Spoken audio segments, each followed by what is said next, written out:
What's going on, guys? This is Rob, and we are back with Spider-Man Death Spiral. Also, everybody say happy birthday to Bilal. He's a fan based out of Calgary, Canada. It's his birthday on April 5th. So, everybody say happy birthday to this guy. We are here with more of Spider-Man Death Spiral, and we've got Venom, Carnage, and Spider-Man all teaming up against Torment. So, what this does is this picks up at the end of the last video that we did, where the three of them go to finally confront Torment. Now, here's one of the things to keep in mind. We still got like 3 issues left in this crossovers. There's a lot that can happen even after this. And so Spider-Man says, "It hits me like a baseball bat between the eyes.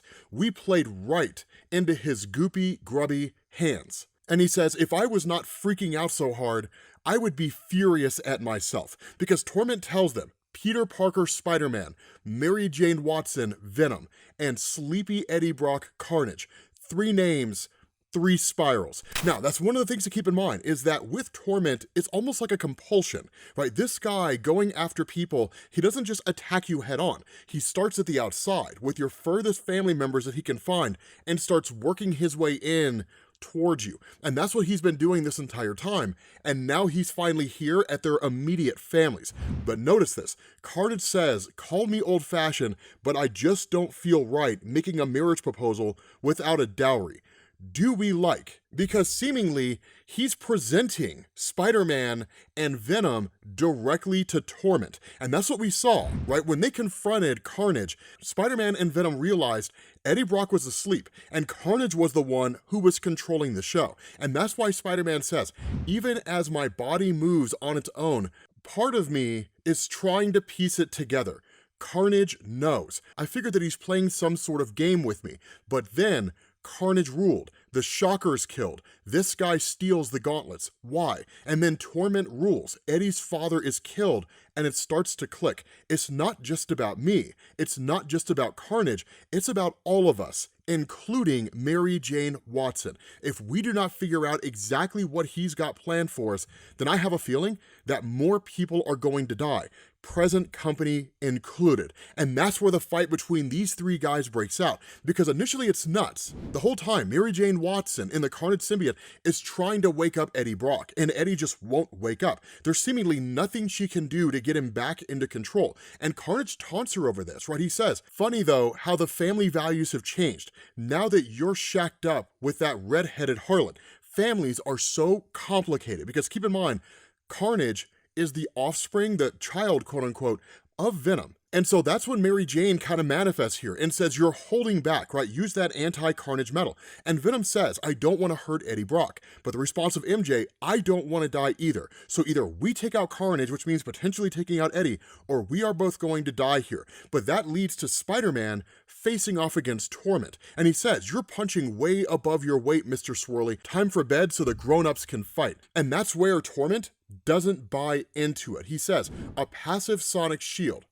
And he fires off. And that's when he realizes there's a sonic shield that comes with the gauntlet. And that's when Spider-Man says, "Herman was a smart guy when he wasn't being an idiot, and you killed him for his gloves, my friend." And Torment shows just how little he cares. Actually, that was a happy accident. He was part of the Watson spiral. Now, Peter doesn't know what that means, but the fact that Shocker is associated with Mary Jane Watson kind of throws him off guard. A family association. And Peter says that, right? What the heck does the Shocker have to do with MJ? But in that moment, Peter starts calling out to Venom. Now, it's because of the fact that it's essentially divide and conquer. Peter will deal with Torment, and Venom will deal with Carnage. Now, they're not necessarily allies in the traditional sense, but Carnage actually starts to make that move, because in the middle of this fight, he says, "I was hoping for more whining and dining, but the haters, we both adore killing a lot.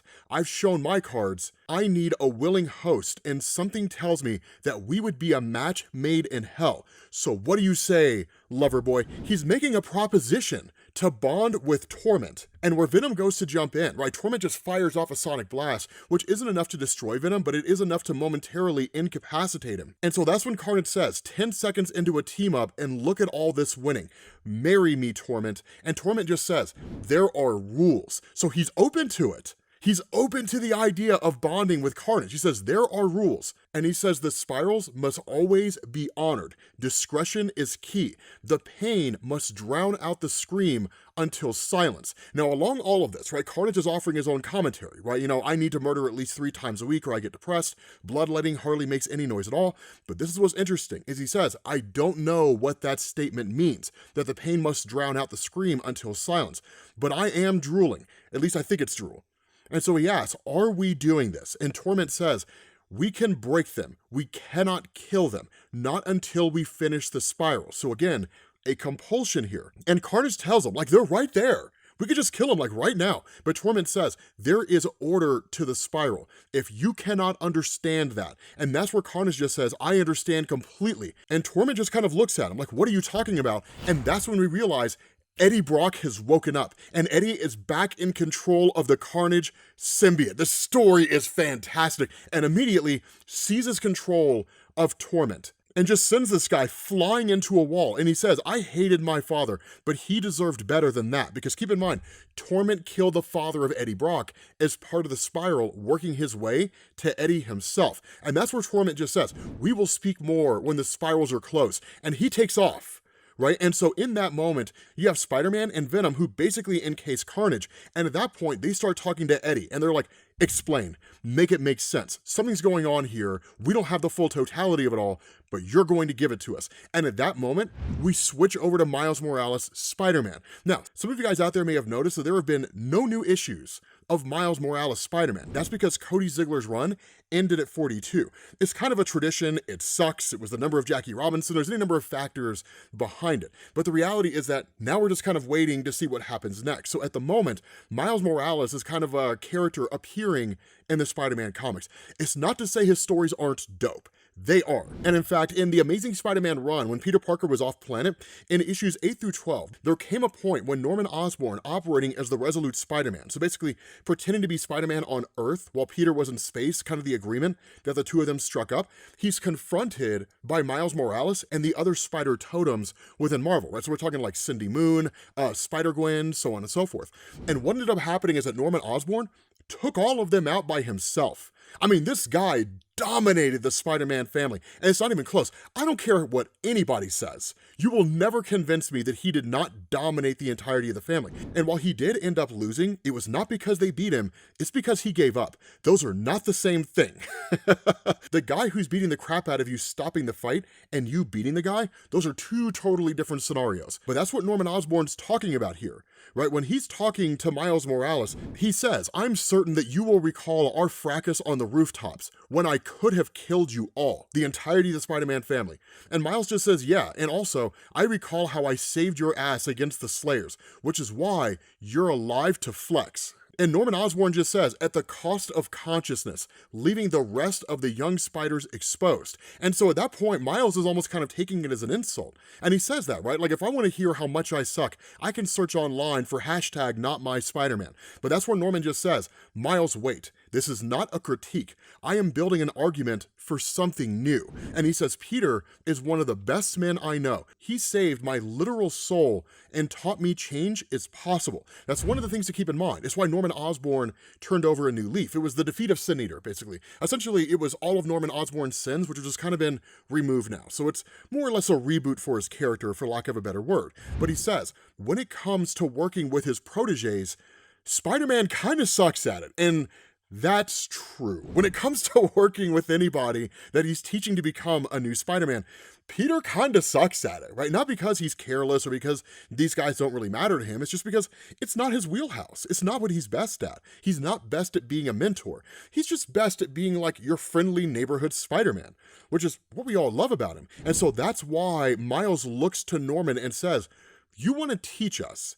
And Norman says, yes, I want to teach you how to defend yourselves against me. Because keep in mind here, to be able to defend yourself against Norman Osborn, it's not just defending yourself against Norman as the Resolute Spider, it's defending yourself against Norman should he ever become the Green Goblin. And the Green Goblin is a whole new level of sadistic, as most of you guys know. There are no limits to how far he will go to destroy you and anyone you've ever met, right? So again, It's cool. So of course, we'll kind of see this continue on over the course of the Spider-Man comics, but at that point, we jump back to Eddie. And all Eddie really does here is he fills in Peter Parker and Mary Jane Watson with essentially what we as the audience already know, but with what they didn't know. Carnage says the internet. We met on Void Chat because the spark was never there with little Eddie, right? Not really being mean. So that's one of the things to know is that over the course of this storyline, we knew that Carnage and Torment were communicating with each other, but we didn't quite know exactly how it happened. I mean, we did, but we didn't. Within the context of the crossover,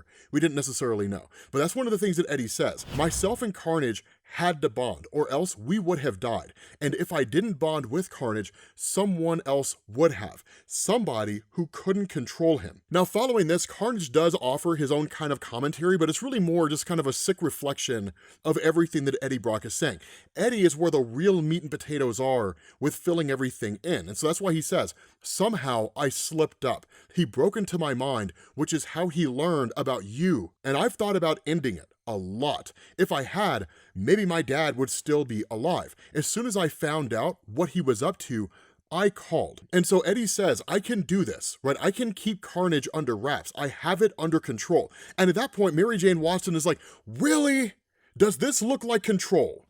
Right? Our families are in danger. People have been killed, and multiple psychos know who we are because of you, Eddie Brock. And that's where Eddie just says, what was I supposed to do? And in that moment, Mary Jane tells him, I have a few painful ideas. And so that's where Spider-Man chimes in response to what the Venom symbiote says, because Venom says, we are here now together. So let's focus on the bigger issue because emotions are starting to flare up, and that's not really good for anybody. And so Spider-Man says, I think I fixed the tracker, but until that Framestat reboots, I am not 100% sure. So while we're waiting and chatting, definitely not screaming internally, Carnage, tell us where Torment's going next. No editorial, no finger pointing, facts. And of course, Carnage starts to spout a bunch of nonsense, but Eddie essentially cuts him off, and he says, the spiral. He starts wide and works his way toward the center, through the family of the primary victim. And that's where Peter and Mary Jane start to put the pieces together, because they realize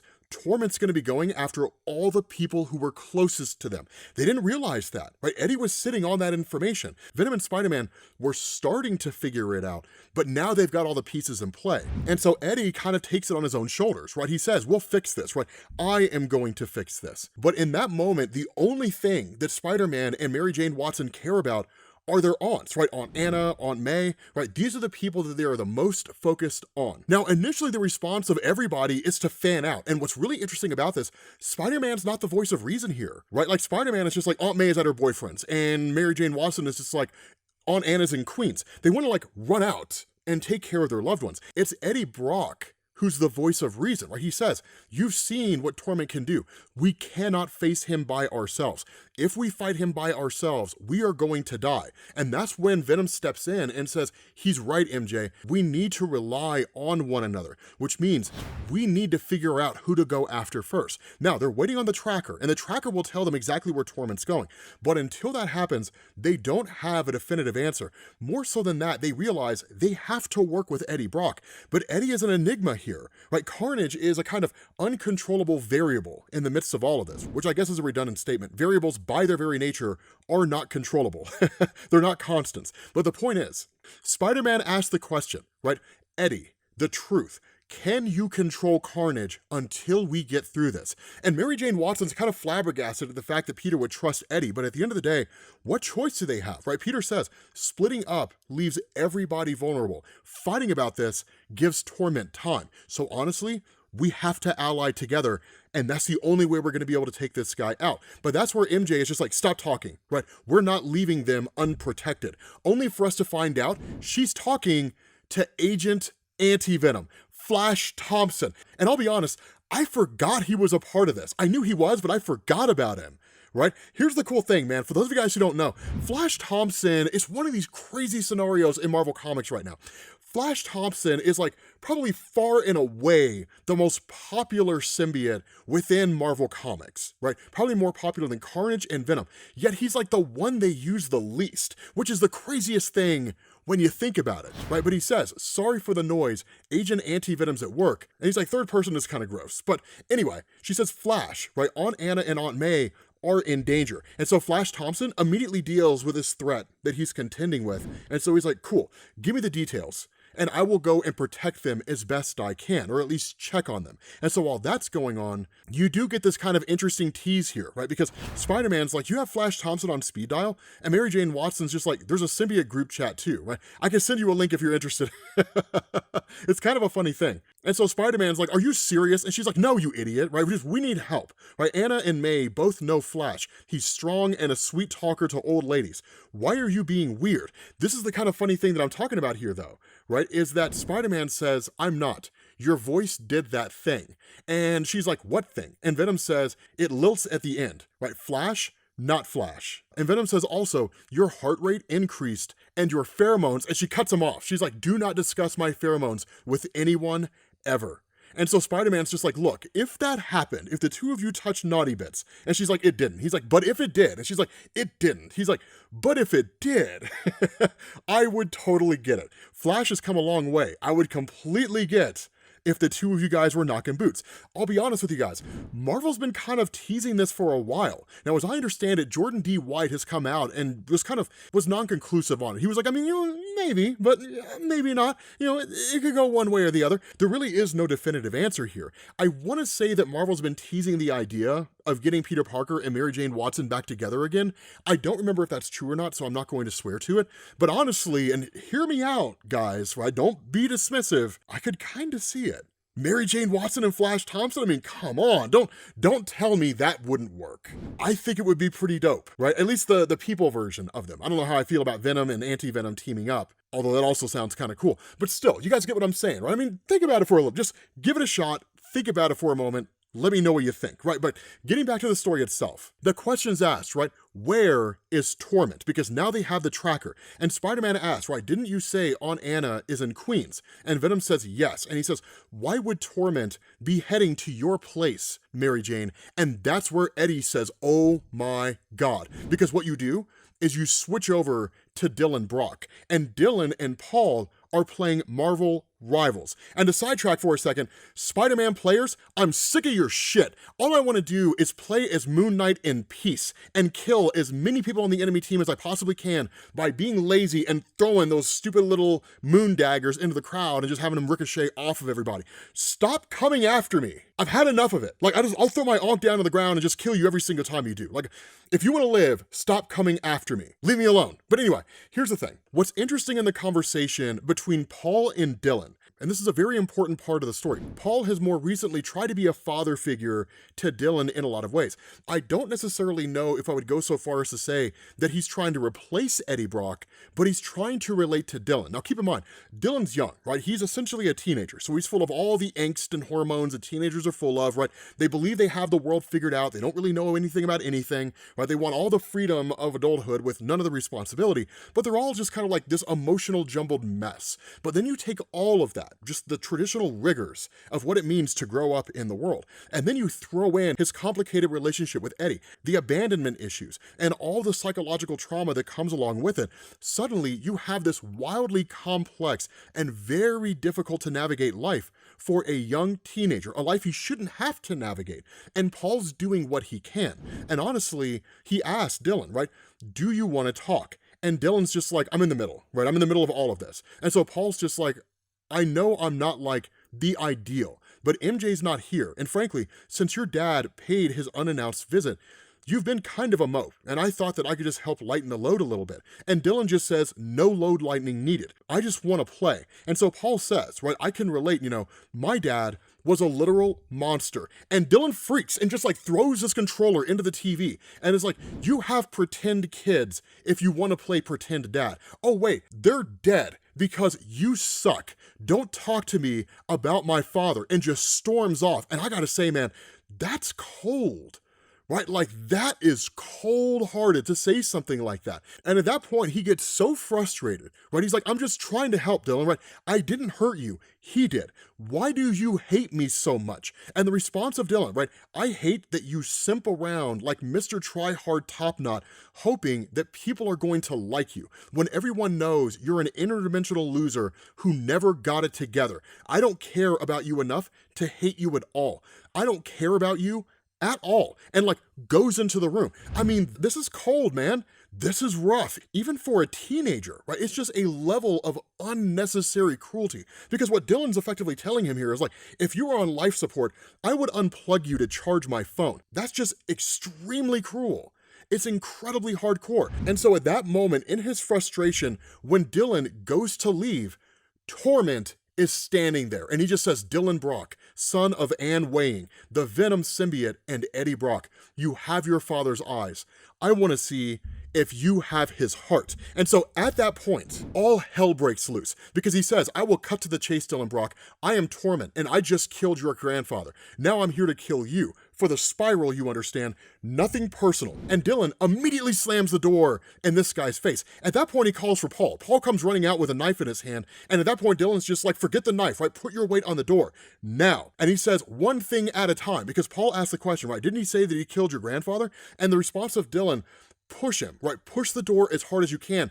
Break his arm. And that's where Torment's just like, big mistake, you two. Do you think that I need to point this at you to kill the both of you? And so he goes to fire off a shot. And in that moment, Paul grabs a knife and stabs it down into the gauntlet, which is just enough to short circuit it. And that's what he says, right? Whatever that was, it had an internal capacitor. The knife just shorted it out. And so he says, I need you to run, Dylan. And this is the real indicator of Paul's character, right? In this moment, when all hell is breaking loose, and there's a guy in that apartment there to kill Dylan, the only thing that Paul is thinking about is getting Dylan out of there as fast as humanly possible. And so at that point, Torment walks up on Paul and just says, just so you know, whoever you are, you could have lived through this, and stabs Paul through the stomach. And he says, you are not on the spiral. You are not on anyone's spiral. I have never met a person who is so unconnected. You're no one's father, no one's true love, no one's family. So all you could be to me, to anybody, is in the way. And so at that point, he just leaves him down there. Now, in that moment, it turns out Dylan had ran to one of the bedrooms and grabbed the jackpot device, which at that point, he literally activates. It starts sorting through, sifting through powers, and then it gives him the ability to manipulate glass, which is dope, right? It's literally glass powers, which are honestly not that dissimilar from the powers of Bobby Drake, right? From Iceman. But it's cool, but it's not permanent. It just kind of buys them a momentary bit of time. Now, Dylan tells Paul, right, we got to get you to a hospital. But the response of Paul, I don't even think I can move, right? Don't worry about me. He does not care about me. He wants you. You need to get out of here as fast as humanly possible. And so where he goes to blast Dylan, who's running for his life, right, fleeing through this hallway, Paul speaks up and he says, I am his family. And loco parentis, you said family first. And at that point, Torment is like, you're not on the spiral. But Paul says, then your spiral's wrong, because I would die for that kid. Isn't that family? And in that moment, Torment just says, I can respect the logic. Close your eyes, and goes to blast him, only for Spider-Man, Carnage, and Venom to come busting into the apartment at that exact moment, basically saving the life of Paul. And so at that point, Spider-Man says, pick on someone your own size. And in that moment, Torment's just like, okay. And then like blasts all three of them and sends them flying. And Eddie's just like, you and your dumb jokes. And Spider-Man says, look, man, he was about to kill a guy, right? If he's focused on us now, then that other guy is going to survive. But the problem is that as soon as they turn around, Torment's gone. And so it's cool to see that you have a villain here who doesn't buy into the normal rigmarole that Spider-Man spews out, distractions, the whole 9 yards. But then Spider-Man looks down and realizes Paul is bleeding out. Not only that, Mary Jane Watson goes running to Paul and it's just like, oh my God, right? And he says, Venom, right? Dylan got a head start, but you and MJ, you guys need to go after him. And Spider-Man says, we need to get you to a hospital, Paul, right now. And Paul just responds and says, no, right?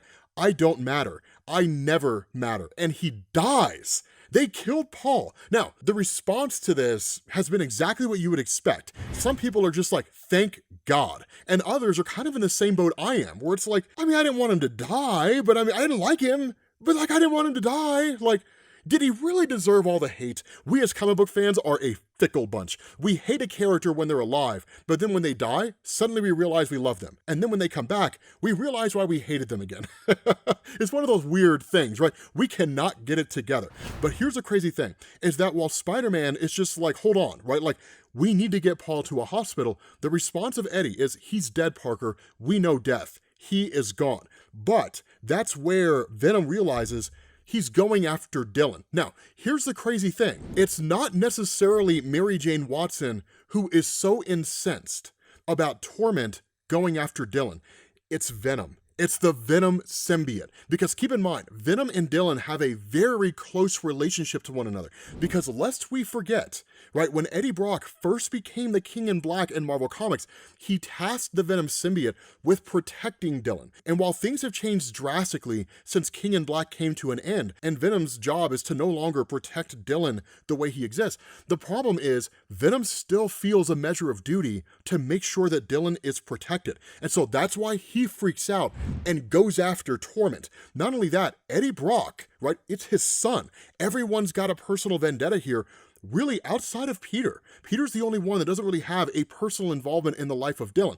But nonetheless, when Peter Parker tries to stop him, the response of Eddie, right, do not stop. Venom's got a psychic link to Dylan. Wherever he is, Venom can find him, and we can follow Venom. But once they get to the balcony, right, the exit, Eddie just says, right, it's too late. They've already gone. And he says, you and your tracer can still find Torment before he kills anybody else, before he kills my son, Pete. I am sorry that your buddy's dead, but now is not the time to grieve. But there is a measure of guilt when it comes to Peter and how he handled things with Mary Jane Watson and Paul. Right, he could have handled things better when he learned about Paul, right? That whole argument and everything that went on with it, that's sticking with Peter, right? That's kind of how it works when it comes to those of us who have experienced death. Someone you know dies, and the last conversation of meaning that you had with them was an argument, that'll stick with you for the rest of your life. And so that's where Peter kind of tries to push that to the side and just says, you're right, Eddie, we have to get moving because I really need to hit somebody. And so at that point, you pick up with Torment, and he asks, where are you, Dylan? Right, you went this way. I know you did. I can see it. I can feel it. The spiral, the loops of family, like a little line of electricity in the air stinging at me, a line of pain that I can follow, but not through asphalt. So you're down there, under my feet. Where are you? And while he's hunting in that moment, Carnage shows up, right? Eddie Brock shows up and says, my son knows the sewers like the back of his hand because I forced him to. I was not there to give him the normal life he needed, and I will carry that for the rest of my days. But I am here for him now, Torment. I was going to kill you anyway, for my uncle, my aunt, my father. I hated my father. So imagine what I'm going to do to you now that you've threatened someone that I love. And he goes in for the attack. But the crazy thing is that where Torment goes to fire off a blast in the face of Carnage, Spider-Man yanks him back. Now, that likely would not have been enough to kill Carnage, but it would have been enough to knock him out, right? And so that's where Spider-Man says, I have seen enough death, Eddie. No more. Not even this piece of crap. Not while I'm here to stop him. This slime is going to pay for everything he's done. Now, here's something important to understand here, right? Spider-Man's not yanking Torment back to save the life of Carnage. Would that blast have killed Carnage? Probably not, right? It would have knocked him out, but it certainly would not have killed him. The reason why Peter yanked Torment back is he says he'll pay for it in a court of law. We do not just murder people on the street, no matter what you or your brand new friend thinks about that. Are we clear? And in that moment, Torment says, as crystal, because the gauntlet was webbed up by Spider-Man. He charges it up and fires it off, and it lets out this massive explosion of built-up sonic energy. And then he just says, don't worry, Spider-Man, I will take you alive too. There's the best of your spiral yet to come, after all. It's just not your turn yet. And so at that point, you switch over to Dylan, and Dylan says, not your turn to care, Dylan, right? Because he's hearing everything that's going on up there, the explosions, the whole 9 yards. And so finally, Venom shows up directly to Dylan, right? And he calls out to him and he says, we took the direct route. Come on, we have to get out of here. And in that moment, Dylan fires off at Venom and just asks, where were you? Right? This maniac came to the door and attacked us, stabbed Paul like he was worthless, like he was nothing, because you were not there. Because of you, right? He might be dying right now. So why aren't you there? If he's alive, why aren't you there? And that's where it sinks in to Dylan, that Paul is dead. And he says, I messed up. I messed up so bad, and just starts crying. And Venom goes to embrace him. It's a beautiful moment, right? But that's when you pick up with Carnage. And he says, are we sure we want to be all lovey-dovey about this. And he says, the guy killed half my family, and they were just the latest. Now he's after Dylan. Give me one good reason why I should let this guy live. And the response of Spider-Man, because there are two of us, and he's only got one shocker glove. So even if he's 4 times the guy that Herman was, he loses. And he says, you're right, Eddie. Your folks, Paul, they are just the latest. How many missing persons reports come back to this guy? How many unsolved cases? We've got a responsibility here. We can get justice and closure for all his victims, including the survivors. And he says also, if you try it, I will take you down with him. And you know, that's exactly how it would go. And so in that moment, Eddie says, fine, Spider-Man, for now, we take him down. And in that moment, Carnage separates and says, oh, Eddie, right? You honestly didn't think that I would let you finish that meat-mouthed little sentence. And he says, take him alive? Seriously? When you know how badly your pal Carnage has to kill. I've tried to be patient. Lord, how I have tried with you, but you just don't understand my needs. And where Eddie says, right, you're insane, you will die without me, the response of Carnage, no, Eddie, you will die without me, as you're currently demonstrating, whereas I will only die if I'm left without a host, and you are not the host with the most anymore. And he says, hold still, Torment, and immediately attaches to him and says, I think this might be the start of a beautiful friendship, because now Torment has the Carnage symbiote. With that being said, guys, we're gonna bring this video to an end. I told you, it's amazing. It's phenomenal. Hopefully you guys enjoyed this video. If you did, drop a like. Thank you all for watching, and I will catch you all later. Peace.